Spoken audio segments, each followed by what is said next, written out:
குழந்தை பாக்கியம் இல்லாதவர்கள் நிச்சயமாக குர்ஆன் கூறிய இந்த 3 குழந்தை பாக்கியத்தினுடைய துஆவை அதிகமாக ஓதி வர வேண்டும். ஒரு துஆ இப்ராஹிம் அலைஹிஸ்ஸலாம் அவர்கள் குழந்தைக்காக வேண்டி அல்லாஹ்ட்ட கேட்ட துஆ. இன்னும் 2 துஆக்கள் ஹஜ்ரத் ஜக்கரியா அலைஹிஸ்ஸலாத்து வஸலாம் அவர்கள் கேட்ட துஆவா இருக்கு.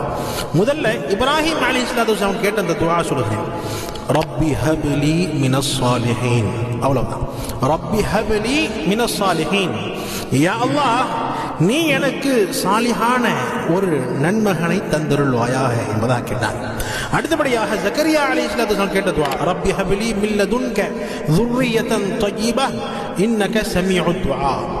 ரப்பி ஹப்லி மின் லதுன்க ذُرِّيَّةً طَيِّبَةً إِنَّكَ سَمِيعُ الدُّعَاء. யா அல்லாஹ், உன்னிடமிருந்து எனக்காக ஒரு பரிசுத்தமான சந்ததியை கொடுப்பாயாக. நிச்சயமாக நீயே துஆவை கேட்பவனாக இருக்கிறாய். இது 2வது துஆ.